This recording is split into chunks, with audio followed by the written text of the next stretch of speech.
নমস্কার বন্ধুরা, আমার চ্যানেলে আপনাদের সবাইকে স্বাগত। আজ আমি আপনাদের শোনাব বিখ্যাত ব্রিটিশ লেখিকা জে.কে. রাউলিং এর লেখা হ্যারি পটার সিরিজের প্রথম গল্প 1997 সালে প্রকাশিত ফিলোজফার্স স্টোন গল্পটির বাংলা অনুবাদ পরশ পাথরের সন্ধানে। গল্পটি বাংলায় অনুবাদ করেছেন পৃথ্বীরাজ সেন। মা সরস্বতীর নাম নিয়ে সবার জয় হোক, মঙ্গল হোক। আসুন শুনি গল্প পরশ পাথরের সন্ধানে। 4 নম্বর প্রাইভেট ড্রাইভের বাসিন্দা মিস্টার অ্যান্ড মিসেস ডার্সলে। তারা বাস্তবকে সামনে রেখে বলতে চাইতেন অলৌকিক কোনো কিছুর সঙ্গে যুক্ত নন। তারা বাস্তব বিশ্বাসী। এসব বলার সময় তাদের মধ্যে এক গর্বোদ্ধত অহংকারী মন কাজ করত। মিস্টার ডার্সলে ছিলেন গ্র্যানিংস কোম্পানির কর্ণধার। সেখানে তৈরি করা হতো ড্রিল যন্ত্র। মিস্টার ডার্সলেকে দেখে নিরেট ভালো মানুষ বলে মনে হয়। একজোড়া মস্ত গোঁফ ও মস্ত চেহারার মাঝে তার ব্যক্তিত্বের প্রকাশ ছিল কম।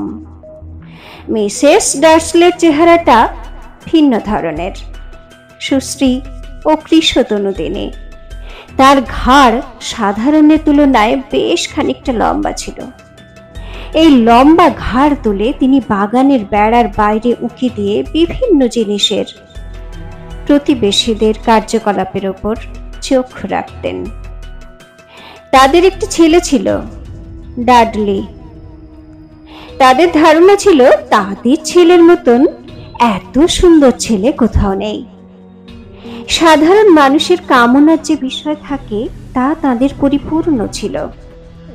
আর তাদের একটি গোপন বিষয় ছিল, এটার জন্য তাদের এক ধরনের আশঙ্কা কাজ করত, পাছে অন্য কেউ জেনে যায়। আশঙ্কা থাকলেও কেউ যে সহজে জানতে পারবে সেটা কখনোই তারা ভাবতে পারতেন না। এই জানতে পারার ভাবনাটাকে তারা সরিয়ে রাখতেন এই কারণেই যে এই ধরনের ঘটনা ঘটলে তারা সহ্য করতে পারবেন না।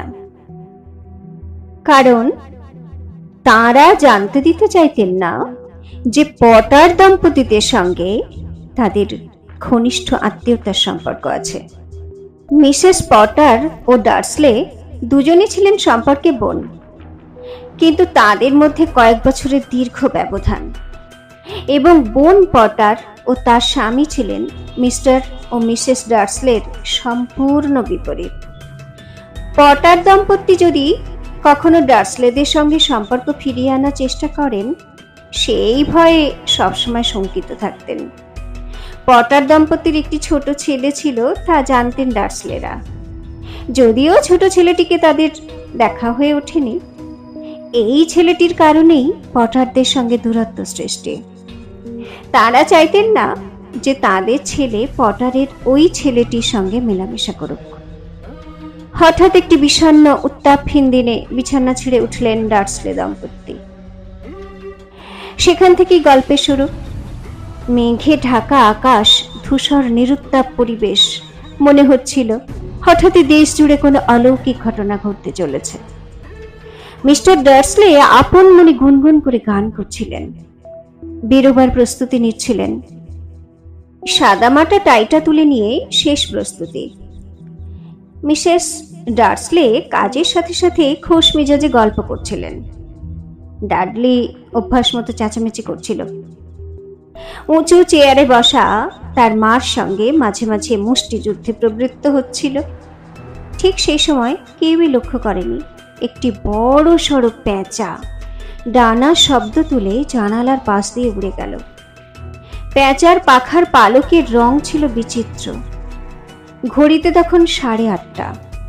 কাজে বেরোনোর জন্য ব্রিফকেস হাতে তুলে নিলেন মিস্টার ডার্সলে। বাইরের দিকে পা বাড়ানোর আগে তিনি অভ্যাস মতো মিসেস ডার্সলের গালে আদর করলেন, বিদায় চুম্বন দিতে চাইলেন, কিন্তু তার হলো না। ডার্সলে তখন রীতিমতো লড়াই বাঁধিয়েছে, খাবার দাবার এলোপাথারি ছুঁড়ে ফেলছিল। মিস্টার ডার্সলে বেজায় বিরক্ত হয়ে বেরিয়ে গেলেন ঘর থেকে। তার গাড়ি 4 নম্বর ড্রাইভ ছাড়িয়ে চলল। ঠিক এমন একটি সময়ে তিনি পর্যবেক্ষণ করলেন এক বিচিত্র ঘটনা, যা তার আগে কখনো চোখে পড়েনি। যেতে যেতে তিনি লক্ষ্য করলেন পথের এক কোণে এক বিচিত্র রকমের বিড়ালি। সে বসে একটি নকশা দেখছিল। সেটা অনেকটা মানচিত্র ধরনের, কিন্তু যে নকশা সে দেখছিল সেই নকশাটিকে ঠাউর করা যাচ্ছিল না। বিড়ালিকেই দেখতে পাওয়া যাচ্ছিল। মিস্টার ডার্সলে মনে করছিলেন এটা নিশ্চয়ই আলো ছায়ার খেলা। তাই তিনি বিড়ালিটিকে পর্যবেক্ষণ করছিলেন ও বিড়ালিটি দেখছিল তাকে। যেখানে বিড়ালিটি বসেছিল তার চারদিকটা ঘুরে যখন মিস্টার ডার্সলে রাস্তার ওপারে এলেন, তখন তার চোখ গাড়ির আয়নায় নিবদ্ধ। মিস্টার ডার্সলে সতর্কভাবে ওই জন্তুটির গতিবিধির ওপর নজর রাখছিল। ডার্সলে দেখছিলেন সে বিড়ালিটি প্রাইভেট ড্রাইভের বাড়ির নাম্বার ও নানা চিহ্নের উপর চোখ রেখে সেগুলো যেন পড়ে নিতে চাইছে। কিন্তু বিড়ালির এসব পড়তে পারার কথা নয়। তিনি এটাকে ভ্রম বলে উড়িয়ে দিতে চাইলেন। তিনি তার বোধ বুদ্ধিকে নাড়া দিয়ে বোঝাতে চাইলেন। গাড়ি ছুটছিল শহরের দিকে। মিস্টার ডার্সলে এই প্রান্তিক চিন্তার থেকে বেরিয়ে তার ব্যবসায়িক বুদ্ধিতে মন দিতে চাইলেন। তিনি চিন্তা করতে লাগলেন কিভাবে বড় রকমের ড্রিল পাওয়া যায়। শহরের শেষ মাথায় গাড়ি পড়ল যানজটের মধ্যে। মিস্টার ডার্সলে তখন বড় অর্ডার পাওয়ার ভাবনাটা সরিয়ে রেখে দিয়ে দেখছিলেন বিচিত্র মানুষের যাওয়া আসা, নানা পোশাক পরিহিত সেসব মানুষ। যদিও তিনি এই বিচিত্র পোশাক পরিহিত মানুষদের সহ্য করতে পারতেন না, বিশেষ করে যুবকদের। তার কাছে এই সঙ্গে যেন অর্থহীন মনে হয়। ডার্সলে তখন গাড়ি স্টিয়ারিং এর উপরে হাত রেখে মাথা নিচু করে বাজনা বাজাচ্ছিলেন। হয়তো তাদের না দেখার চেষ্টাতেই, তবুও তার চোখ চলে গিয়েছিল কাছে দাঁড়িয়ে থাকা একটি যুবকের ওপর। তারা উত্তেজিত অথচ চাপা গলায় কথা বলছিল। ডার্সলের স্নায়ুর উপর প্রতিক্রিয়া হচ্ছিল দুজন মানুষকে দেখে। তাদের পরনে ছিল সবুজ ভেলভেট রঙের পোশাক। যানজট কেটে গেলে ডার্সলের গাড়ি আবার চলতে শুরু করলো। মিনিট কয়েকের মধ্যে ডার্সলে গাড়ি নিয়ে পৌঁছে গেলেন ক্রায়ানিংস কার পার্কে। আবার ডুবে গেলেন ড্রিলের ভাবনায়। অফিসে মিস্টার ডার্সলে সবসময় জানালার দিকে পিছন ফিরে বসতেন। এমন ভাবে বসতে না পারলে সকাল থেকে ড্রিলের কাজে ঠিক করে মন দিতে পারতেন না। যেহেতু ডার্সলে জানালার দিকে পেছন ফিরেছিলেন, সেহেতু তিনি দেখতে পেলেন না দিনের আলোয় ডানা ছড়িয়ে উড়ে যাচ্ছে অসংখ্য পেঁচা। সে দৃশ্য উপভোগ করছিল রাস্তার মানুষজন। তারা ওপরের দিকে চোখ তুলে হাঁ করে তাকিয়েছিল। পেঁচা নিয়ে আকাশের দিকে তাকিয়ে অনেকেই তখন আন্দোলিত। ডার্সলে তখন তার কাজ নিয়ে ব্যস্ত। কাজকর্ম, লোকজনের সঙ্গে কিছু চিৎকার আর টেলিফোনে জরুরি কথাবার্তা, এসব নিয়ে দুপুরে খাওয়ার সময় পর্যন্ত তার ছাঁচ বাঁধা কাজ চলছিল। বেশ সহজভাবেই, তাই তার মেজাজ ছিল শরীফ। দুপুরে খাওয়ার সময় তিনি বেশ সহজেই ছিলেন। তার খেয়াল বেকারি থেকে বান রুটি এনে দিয়ে খাবেন। বেকারির পথে যাওয়ার সময় কিছু অন্যরকম চোখে পড়ল। বিচিত্র সাজের পোশাক পরা কিছু মানুষ। তাদের দেখে তার রাগ হচ্ছিল। এই মানুষগুলো নিজেদের মধ্যে নিচু গলায় কথা বলছিল। ফেরার পথে রাস্তা পার হয়ে আসার সময় সেই সব মানুষদের কিছু কথা শুনতে পেলেন। তারা বলছিল, ঠিক, আমি পটারদের সম্বন্ধে শুনছিলাম। হ্যাঁ হ্যাঁ, হ্যারি তাদেরই ছেলে। এ কথা শুনে ডার্সলে ভয় পেয়ে নিশ্চল হয়ে গেলেন। কিছু ভাবনা নিয়ে দ্রুত রাস্তা পার হয়ে অফিসের দিকে রওনা দিলেন। অফিসে গিয়ে রুক্ষ গলায় সেক্রেটারিকে তাকে বিরক্ত করতে বারণ করলেন। টেলিফোনে যখন তিনি বাড়ির নাম্বার চাইলেন তখন তার মানসিক কিছু পরিবর্তন ঘটে গেছে। টেলিফোন রেখে তিনি অনাবশ্যক তার গোঁফ মোচড়ালেন। আর তিনি মনে করতে লাগলেন হ্যারি নামে ছেলেটিকে নিয়ে সে কেন এত চিন্তা করছে। মিস্টার ডার্সলে অলক্ষ্যে যেন মিসেস ডার্সলেকে সান্ত্বনা দিতে চাইছিলেন, কারণ মিসেস ডার্সলে তার বোনটির নাম শুনলে কেমন যেন বিচলিত হয়ে পড়ে। ডার্সলের চোখের ওপর ভেসে বেড়াতে লাগলো সেই মানুষগুলোর বিচিত্র পোশাক। সেদিন বিকেলে মিস্টার ডার্সলে টের পেলেন গ্রিলের কাজে মনোনিবেশ করা বেশ কঠিন। বিকেল 5টায় যখন অফিস ছাড়লেন তখন সেই বিষণ্ণ চিন্তা তাকে ছাড়েনি। তিনি অফিস থেকে এমন ভাবে বেরোলেন বাইরে দাঁড়িয়ে থাকা কেউ যেন তার জন্য অপেক্ষা করছে। ঠিক সেই সময় একটি বৃদ্ধের সঙ্গে ধাক্কা লেগে গেল এবং বৃদ্ধ লোকটি পড়ে গেল। ডার্সলে অসন্তোষের সঙ্গে দুঃখ প্রকাশ করলেন। লোকটির পরনে ছিল সেই বিচিত্র পোশাক। সেই মানুষটি বিচিত্র কর্কশ গলায় কথা বলছিলেন। মানুষজন তার দিকে তাকিয়ে দেখছিল। মানুষটি বলতে চাইছিল, দুঃখিত হওয়ার কিছু নেই, কোনো কিছুই আজ আর তাকে বিচলিত করতে পারবে না। বৃদ্ধ মানুষটি ডার্সলেকে গভীর আলিঙ্গন করে চলে গেলেন আর বলে গেলেন, আপনার মতো হাবাগোবা লোকেরও আজকের দিনটিকে খুশির দিন হিসেবে পালন করা উচিত। ডার্সলে খারাপ লাগছিল, কেমন যেন রহস্যময় মনে হচ্ছিল। একজন সম্পূর্ণ অপরিচিত লোক আলিঙ্গন করেছে তাকে, আবার যাওয়ার সময় হাবাগোবা বলে গেল। দ্রুত গাড়িতে উঠে তিনি বাড়ির দিকে রওনা দিলেন। 4 নম্বর ড্রাইভের দিকে যাওয়ার পথে মিস্টার ডার্সলে যা দেখলেন তাতে তিনি ক্রমশ অসহিষ্ণু হয়ে উঠতে লাগলেন। সকালে যে সেই বিচিত্র বর্ণের বিড়ালির সঙ্গে দেখা হয়েছিল আবার দেখলেন তাকে। এটি যে সকালে দেখা সেই বিড়ালি, এ সম্বন্ধে আর তার কোনো সন্দেহ বা দ্বিধা ছিল না। বিড়ালিটিকে তিনি চিনতে পেরেছিলেন তার চোখের চারপাশে চিহ্ন দেখে। বিড়ালিটি ডার্সলের দিকে কঠিন চোখে চেয়ে দেখতে লাগলো। ডার্সলে ভাবতে লাগলেন, এমনটা কি বিড়ালের স্বাভাবিক আচরণ? ডার্সলে এই বিষয়গুলি সম্পূর্ণ চেপে গেলেন মিসেস ডার্সলের কাছে। সেদিনটা মিসেস ডার্সলের কাছে একটা সুন্দর দিন। দুপুরে যাওয়ার সময় মিসেস ডার্সলে তার স্বামীকে পাশের বাড়ির মিসেসের মেয়ের সমস্যার কথা জানালেন। আরো জানালেন তাদের ছেলে কেমন করে নতুন শব্দ চয়ন করতে শিখেছে। মিস্টার ডার্সলে নিজেকে যথাসম্ভব সহজ রাখার চেষ্টা করতে লাগলেন। ডার্সলে শুয়ে পড়লে তিনি সান্ধ্য খবর সংগ্রহ করতে লাগলেন। তিনি জানতে পারলেন আজ থেকে পেঁচারা যথেষ্ট অস্বাভাবিক আচরণ করতে শুরু করেছে। স্বাভাবিকভাবে যদিও পেঁচারা রাত্রিতে খাবার খুঁজতে বেরোয়, দিনে তাদের দৈবাত দেখা মেলে, আজ সূর্যালোকে অসংখ্য পেঁচাকে বিভিন্ন দিকে উঠতে দেখা গেছে। পেঁচারা কেন তাদের স্বাভাবিক জীবন ছন্দ পাল্টে গেছে, পক্ষী বিশারদরা তাদের কোনো ব্যাখ্যা দিতে পারেননি। সংবাদ পাঠকরা একটু হেসে বললেন, এ তো রীতিমতো অলৌকিক ঘটনা। এই বিষয়ে আবহাওয়াবিদ ডি ম্যাক গলফিনের মতামত জানতে চাওয়া হলে তিনি বললেন, এ সম্পর্কে আমার কিছু জানা নেই, তবে পেঁচারাই যে শুধু এমন অস্বাভাবিক আচরণ করছে এমন নয়। কেন্ট, ইয়র্কশায়ার, ডান্ডি এসব জায়গা থেকেও কিছু দর্শক ফোনে গতকাল বৃষ্টির পরিবর্তে অবিশ্রান্ত নক্ষত্রচ্যুতির কথা জানিয়েছিলেন। আগের থেকেই লোকেরা বন্যোৎসবে মেতেছে। মিস্টার ডার্সলের মাথায় ঘুরতে লাগলো ব্রিটেনের চারিদিকে তারা খসে পড়ার কথা, পেঁচারা দিনে উড়ে বেড়াবার কথা।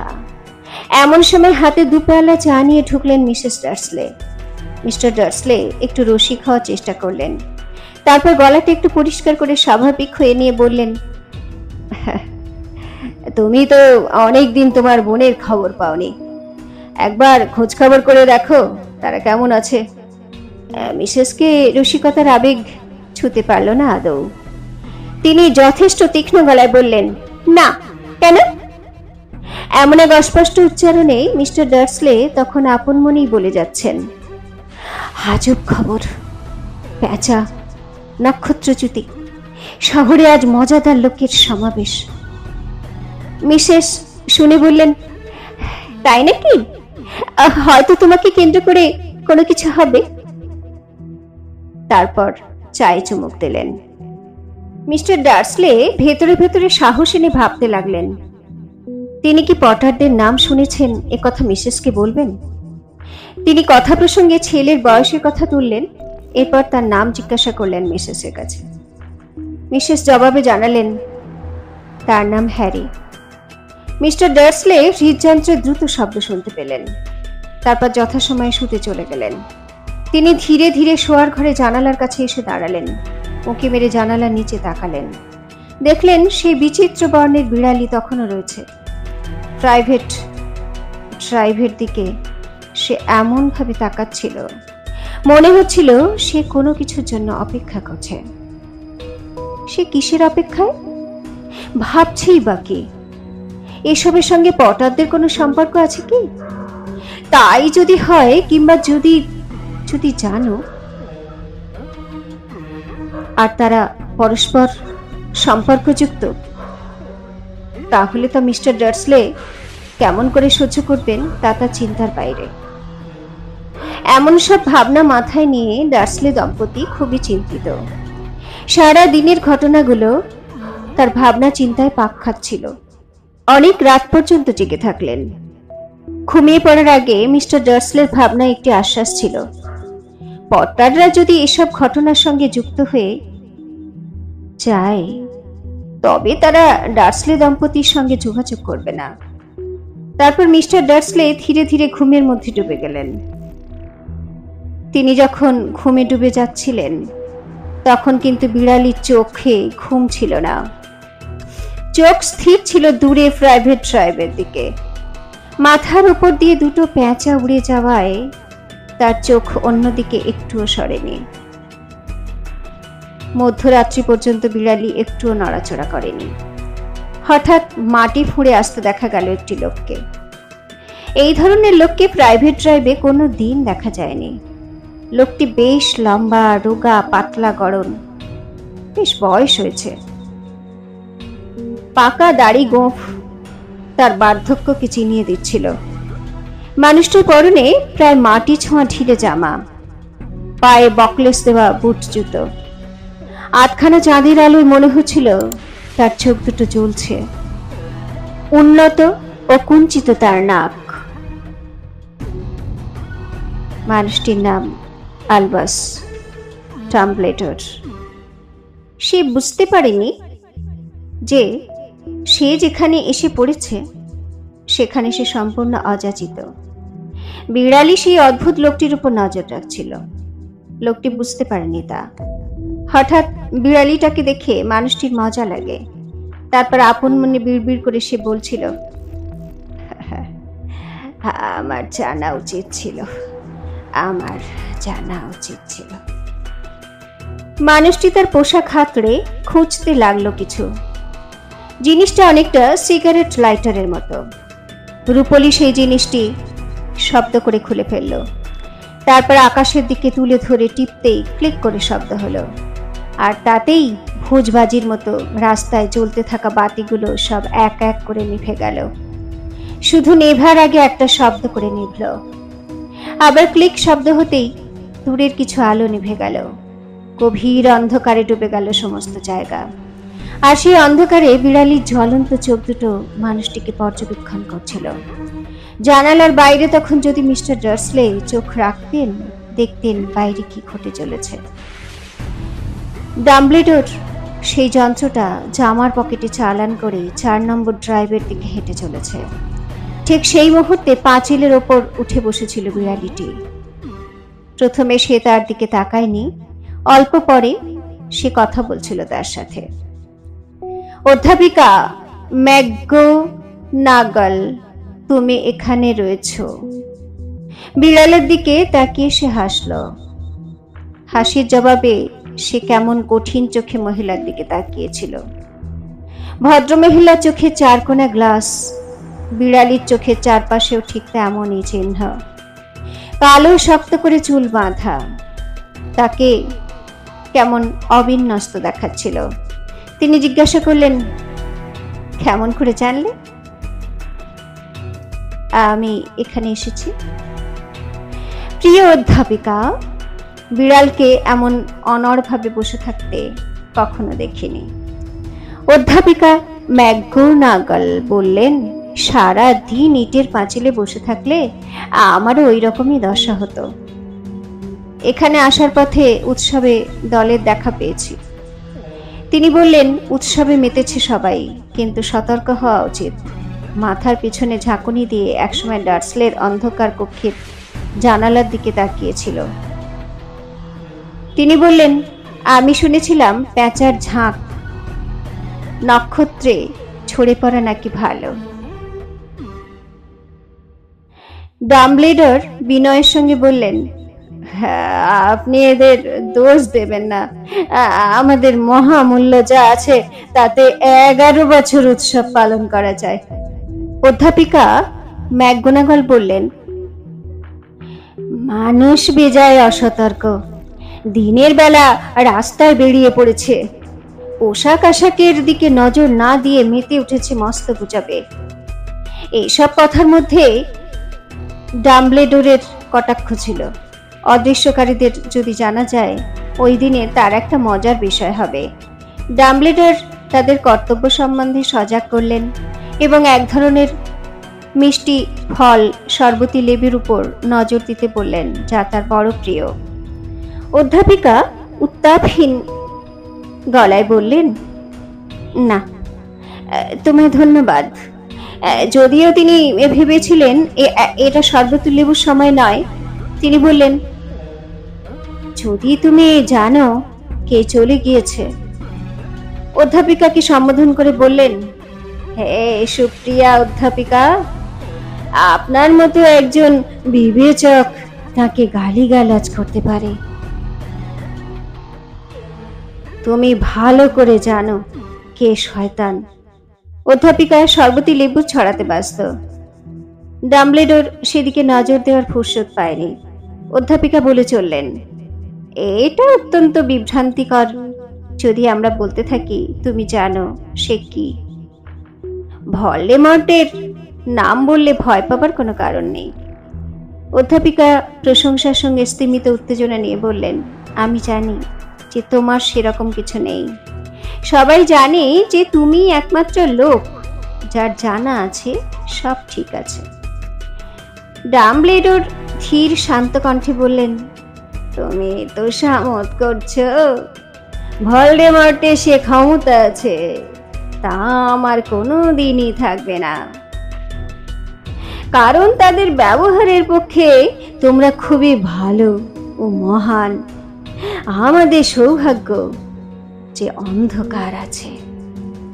অধ্যাপিকা ম্যাকগোনাগল ডাম্বলেডরের দিকে তীক্ষ্ণ দৃষ্টি নিক্ষেপ করে বললেন, চারদিকে যে গুজব ছড়িয়েছে প্যাঁচা তারই অংশ বিশেষ। মনে হলো অধ্যাপিকা ম্যাকগোনাগল যে বিশেষ জায়গায় পৌঁছেছেন সে বিষয়ে আলোচনার জন্য তিনি বিশেষ উদ্বিগ্ন।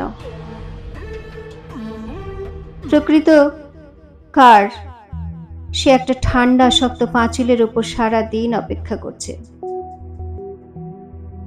সবাই যেটা বলছে সেটা খুব পরিষ্কার।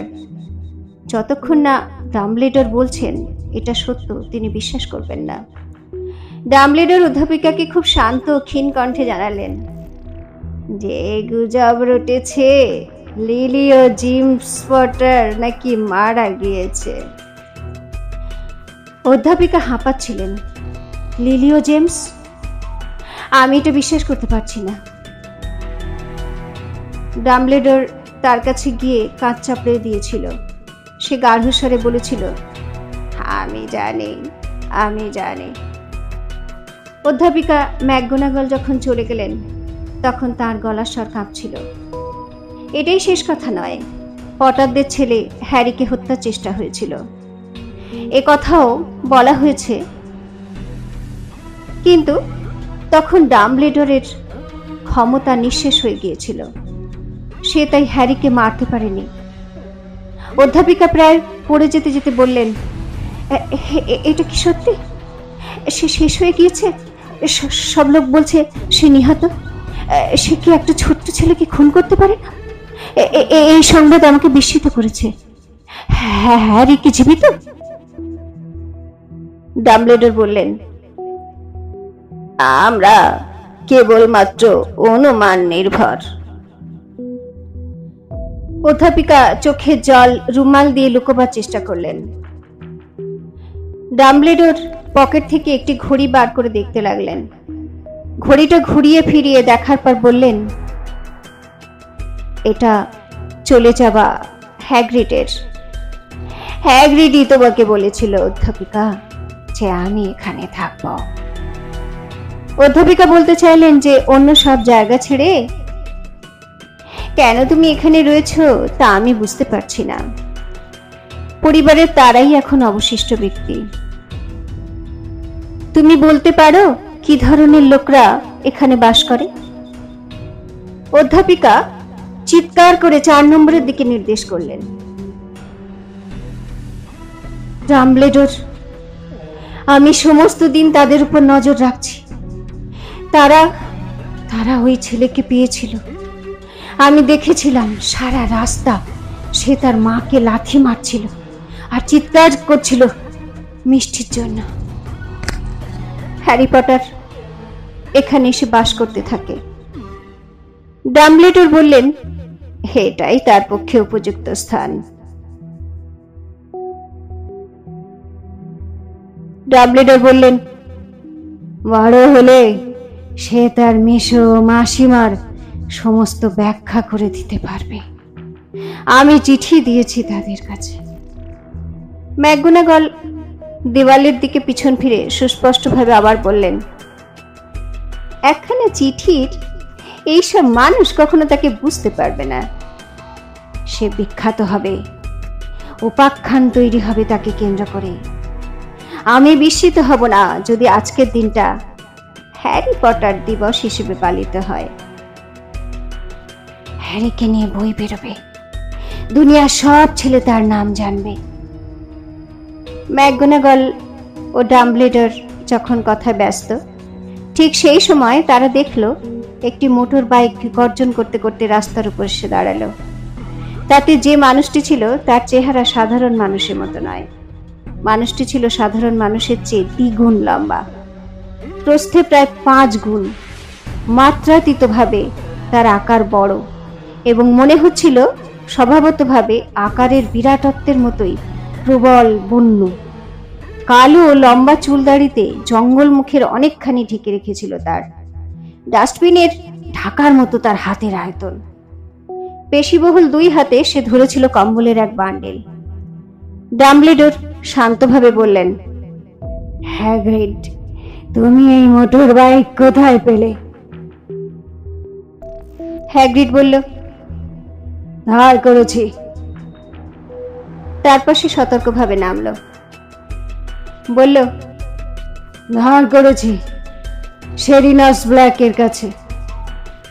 অধ্যাপিকা জানতে চাইলেন, সেখানে কোনো সমস্যা ছিল কিনা? মানুষটি জবাব দিল, না, বাড়ি সম্পূর্ণ বিধ্বস্ত, ভালোভাবেই বের করেছি। নির্বোধ ব্যক্তিরা ভিড় করার আগে এ কাজ সেরেছি। যখন ব্রিস্টলের আকাশে উড়ছিলাম তখন আমরা ঘুমিয়ে পড়েছিলাম। ডাম্বলেডর ও অধ্যাপিকা ম্যাকগোনাগল সামনে রাখা কম্বলের বোঁচকার উপর ঝুঁকে পড়েছিলেন। তার মধ্যে দেখা যাচ্ছিল এক শিশু। সে ঘুমিয়ে রয়েছে, গভীর ঘুমে সে আচ্ছন্ন।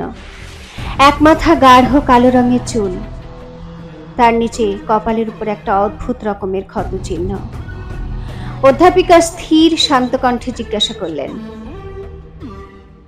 সেটা কোথা? ডাম্বলেডর বলেছিলেন, হ্যাঁ, তার ক্ষত চিহ্নটা সারা জীবন থেকে যাবে। ক্ষত চিহ্ন থাকা ভালো, পরে কাজে আসতে পারে।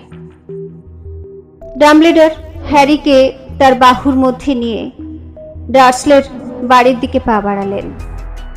হ্যাগ্রিড জিজ্ঞাসা করছিল, আমি কি ওকে বিদায় জানাতে পারি? তারপর সে ঝাঁকড়া চুল ভর্তি তার মাথাটা হ্যারির মুখের উপর নিচু করেছিল এবং দাড়ি গোঁফে স্পর্শযুক্ত চুম্বন দিয়েছিল তাকে। এরপর একসময় আচমকাই হ্যাগ্রিড চিৎকার করে উঠেছিল আহত কুকুরের মতো। ডুকরে কেঁদে উঠেছিল হ্যাগ্রিড। তারপর বলেছিল, আমি আর ভাবতে পারছি না লিলি ও জেমস মৃত ও হ্যারিকে নির্বোধের সঙ্গে বাস করতে হচ্ছে। অধ্যাপিকা বলেছিলেন, নিশ্চয়ই এটা সত্যি, তবুও এই মুহূর্তে আমাদের শান্ত ও সংযত হওয়া একান্ত দরকার। তা যদি না হয় তবে আমরা ধরা পড়ে যাব। ডাম্বলেডর বাগানের নিচু পাঁচিল পার হয়ে সামনের দরজার দিকে হেঁটে গেলেন। দরজার সিঁড়িতে হ্যারিকে শুইয়ে দিলেন সন্তর্পণে ও আলতোভাবে। পোশাকের ভিতর থেকে একটা চিঠি এবং সেটা গুজে দিলেন হ্যারির কম্বলের মধ্যে। এরপর ফিরে এলেন। মিনিট খানেক সেই বোঁচকার দিকে তাকিয়ে রইলেন। তারপর তিনজনে বললেন, আমাদের আর এখানে থাকার প্রয়োজন নেই, আমরা যাই, উৎসবে যোগদান করি। তারপর সবাইকে শুভরাত্রি জানিয়ে চলে গেল। হ্যাগ্রিড বাইকে উঠে বাইক চালু করল। বাইকটা তারপর মিলিয়ে গেল শূন্যে। ডাম্বলেডর আগে নিভে থাকা 12টা বাতি আবার চালু করলেন। এরপর বিড়ালির দিকে তাকালেন। দেখলেন সে রাস্তার অন্য প্রান্ত দিয়ে চলে যাচ্ছে। বিড়বিড় করে সে হ্যারির সৌভাগ্য কামনা করল। এই প্রান্ত সীমার জায়গাটা এমনই যে এখান থেকে অনেক আশ্চর্যজনক ঘটনা ঘটতে পারে। হ্যারি পটার ঘুমোতে ঘুমোতে গড়িয়ে কম্বলের ভেতর ঢুকে গেল। তার ছোট্ট হাতখানা ছিল চিরকুট লেখা কাগজটির উপর। সে যে অসাধারণ খ্যাতিমান। দুধের বোতল বাইরে রাখার জন্য মিসেস ডার্সলে দরজা খুললেই তাকে জাগতে হবে। এসব না জেনেই সে ঘুমিয়ে। তাকে দেবদূতের মতো লাগছিল। সে জানতেও পারছিল না দেশ জুড়ে মানুষজন তার জন্য আশীর্বাণী পাঠাচ্ছে, হ্যারি তুমি দীর্ঘজীবী হও। কি হবে এরপর জানতে হলে সঙ্গে থাকুন। নমস্কার।